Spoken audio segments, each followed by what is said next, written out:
Assalamualaikum warahmatullahi wabarakatuh. Om Swastiastu, Namo Buddhaya, salam kebajikan. Selamat pagi buat sahabat-sahabat semua dimanapun juga berada.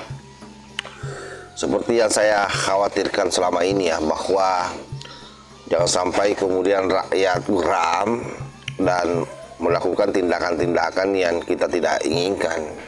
Hal ini ternyata memang sudah ada indikasi bahwa akan mengarah ke sana. Kenapa? Karena di Malang, Jawa Timur, itu ribuan masyarakat tumpah ke jalan demonstrasi untuk bagaimana supaya Panci CS ini ditangkap oleh pihak kepolisian Republik Indonesia. Hemat saya ini sudah sangat membahayakan dan menjadi warning tersendiri buat Panci CS.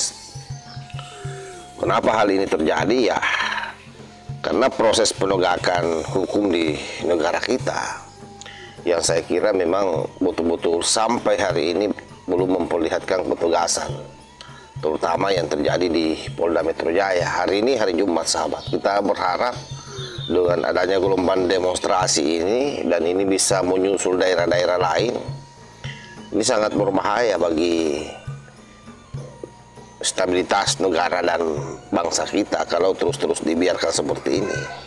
Padahal kita sudah tahu bahwa sebenarnya masalahnya hanya pada Polda Metro Jaya yang sampai hari ini belum juga mentersangkakan yang namanya Roy Suryo CS ini.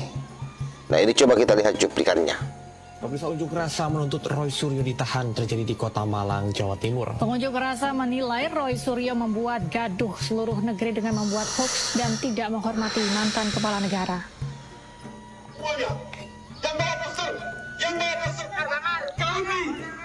Unjuk rasa meminta Roy Suryo ditahan digelar oleh masyarakat militan pecinta Jokowi di depan gedung DPRD Kota Malang, Jawa Timur. Para pengunjuk rasa membakar ban dan meneriakkan sejumlah tuntutan. Presiden satu-satunya yang meresmikan Hari Santri. Pengunjuk rasa menilai Roy Suryo telah menyebar hoax dan fitnah pada Presiden RI ke-7. Menurut mereka, tindakan yang dilakukan Roy Suryo merupakan tindakan tak beretika dan membuat gaduh negara. Selain meminta Roy Suryo ditahan, pengunjuk rasa juga meminta tokoh politik dan pensiunan jenderal agar menghormati proses demokrasi. Kami mengharapkan adanya proses penegakan hukum karena kami menilai kehadiran daripada Roy Suryo telah membuat gaduh Republik ini. Selain itu, sebagai masyarakat yang merasa bahwa Presiden Joko Widodo telah berjasa kepada kami, apalagi kemarin pandemi COVID ya Mas ya, itu kan masyarakat betul-betul kesusahan dan Pak Jokowi hadir dengan solusi yang sangat membantu masyarakat. Sebelumnya Roy Suryo melontarkan tuduhan ijazah palsu pada Jokowi. Nah, itu tadi kita lihat kan bagaimana gelombang demo itu. Ada dua poin yang dia persoalkan. Yang pertama soal Roy Panci ini, yang kedua para pensiunan TNI yang kita tahu bahwa mereka punya misi pemaksulan terhadap Gibran Rakabuming Raka, dan itu sangat membahayakan demokrasi kita, sahabat ya. Jadi wajar kalau kemudian rakyat memberikan warning terhadap Polda Metro Jaya sesungguhnya, sebab bagaimanapun juga kasus yang sudah 6 bulan atau 5 bulan yang dilaporkan oleh Pak Jokowi ke Polda Metro Jaya, sampai hari ini kasus itu masih mengendap. Yang seharusnya Polda Metro Jaya sudah mentersangkakan mereka karena terang benderang yang dia lakukan bukan penelitian, tapi penghinaan, melakukan ujaran kebencian. Dan kasus-kasus seperti ini kan bukan ini saja, sudah banyak yang terjadi selama ini, dan mereka para penghina, mereka para pencaci, pemfitnah, apalagi ujaran kebencian di media sosial, itu dengan sangat gampang sebenarnya dibuktikan. Nah, entah apa yang membuat polisi ini sampai hari ini tidak bisa berlaku tegas terhadap mereka ini. Ini yang membuat rakyat ke depan semakin banyak menilai pihak kepolisian Republik Indonesia ini tidak tegas, sahabat. Dan sekali lagi bahwa dalam era demokrasi seperti ini, ketika polisi tidak tegas, ya maka tunggu kekacauannya. Karena apa? Akan banyak orang nanti yang melakukan hal yang sama, sebab menganggap bahwa ada pembiaran yang dilakukan oleh pihak kepolisian Republik Indonesia.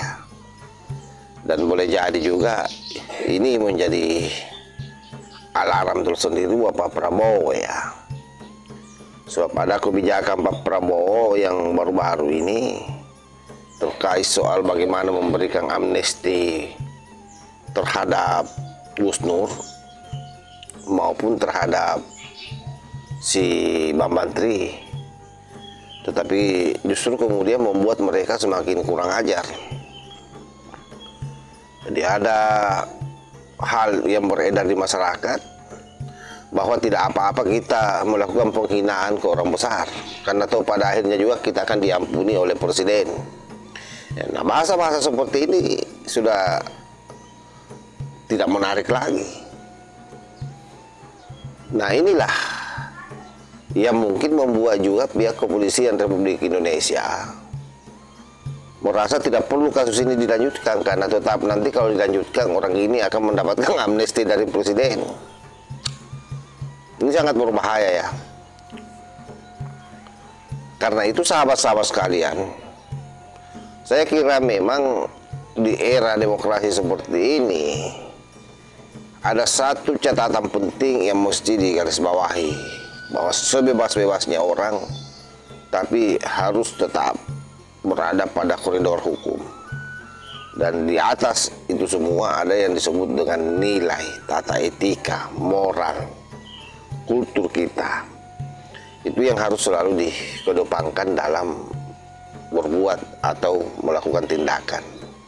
Sebab kalau tidak, berbahaya, apalagi di tengah-tengah hukum yang tumpul seperti ini, dengan presiden yang hanya mengejar sensasi, popularitas, tidak mempertimbangkan aspek hukum, aspek keadilan bagi orang yang menjadi korban dari terpidana yang melakukan ujaran kebencian di media sosial, seperti misalnya Gus Nur CS ini, Bambang Tri.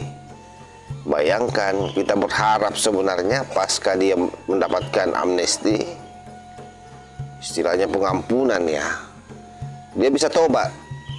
Tapi apa yang terjadi justru kemudian semakin kencang, semakin gila menuding Pak Jokowi ijazahnya palsu. Dan bahkan akhir-akhir ini sudah tampil di TV-TV nasional lagi. Salah satunya itu adalah Bambang Tri 2 malam lalu tampil di Ainus TV yang dipandu oleh Aiman Wicaksono. Di sana jelas apa yang dia lakukan. Mudah-mudahan Pak Prabowo nonton supaya dia lihat efek daripada amnesti atau pembebasan bersyarat yang diberikan kepada para kucuk ini. Nah, termasuk saya kira Gus Nur ya, yang juga semakin kencang kampanye soal Pak Jokowi. Ini yang sangat berbahaya. Jadi sekali lagi boleh jadi pihak kepolisian Republik Indonesia mengerem kasus ini, ya mungkin karena itu tadi, menganggap bahwa Pak Prabowo nanti akan melakukan amnesti, jadi tidak ada gunanya mereka semua ini ditersangkakan. Aduh, luar biasa. Saya kira demikian sahabat ya. Wallahul muwaffiq ila aqwamit thariq. Wassalamualaikum warahmatullahi wabarakatuh.